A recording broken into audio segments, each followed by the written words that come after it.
am not an inquisitive woman. But when, in the middle of a certain warm night in September, I heard a carriage draw up at the adjoining house and stop, I could not resist the temptation of leaving my bed and taking a peep through the curtains of my window.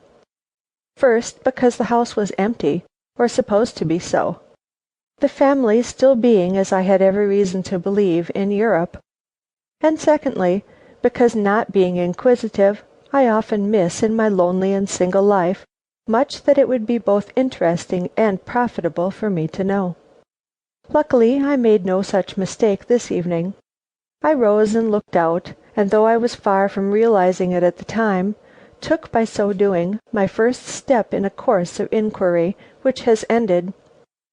But it is too soon to speak of the end. Rather let me tell you what I saw when I parted the curtains of my window in Gramercy Park on the night of September 17th, 1895. Not much at first glance, only a common hack drawn up at a neighboring curbstone. The lamp which is supposed to light our part of the block is some rods away on the opposite side of the street, so that I obtained but a shadowy glimpse of a young man and woman standing below me on the pavement. I could see, however, that the woman and not the man was putting money into the driver's hand. The next moment they were on the stoop of this long closed house, and the coach rolled off. It was dark, as I have said, and I did not recognize the young people, at least their figures were not familiar to me.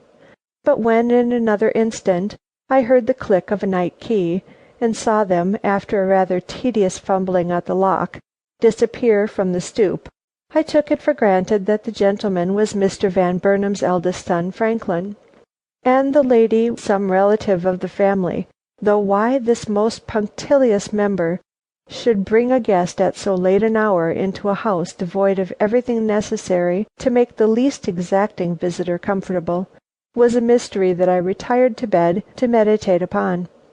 I did not succeed in solving it, however, and after some 10 minutes had elapsed, I was settling myself again to sleep, when I was re-aroused by a fresh sound from the quarter mentioned. The door I had so lately heard shut opened again, and though I had to rush for it, I succeeded in getting to my window in time to catch a glimpse of the departing figure of the young man hurrying towards Broadway. The young woman was not with him, and as I realized that he had left her behind him in the great empty house, without apparent light and certainly without any companion, I began to question if this was like Franklin Van Burnham. Was it not more in keeping with the recklessness of his more easy-natured and less reliable brother Howard, who, some 2 or 3 years back, had married a young wife of no satisfactory antecedents, and who, as I had heard, had been ostracized by the family in consequence?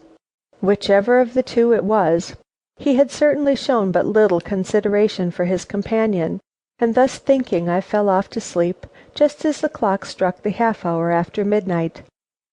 Next morning, as soon as modesty would permit me to approach the window, I surveyed the neighboring house minutely.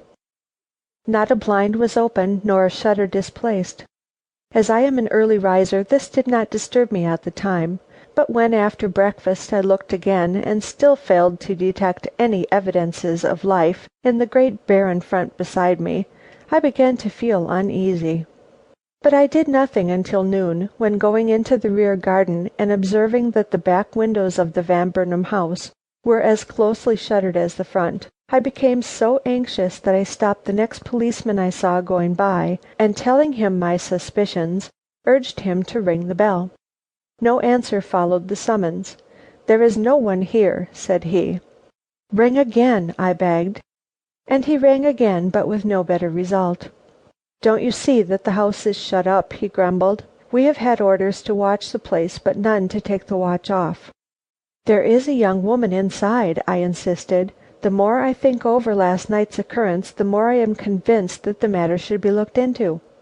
He shrugged his shoulders and was moving away, when we both observed a common-looking woman standing in front looking at us.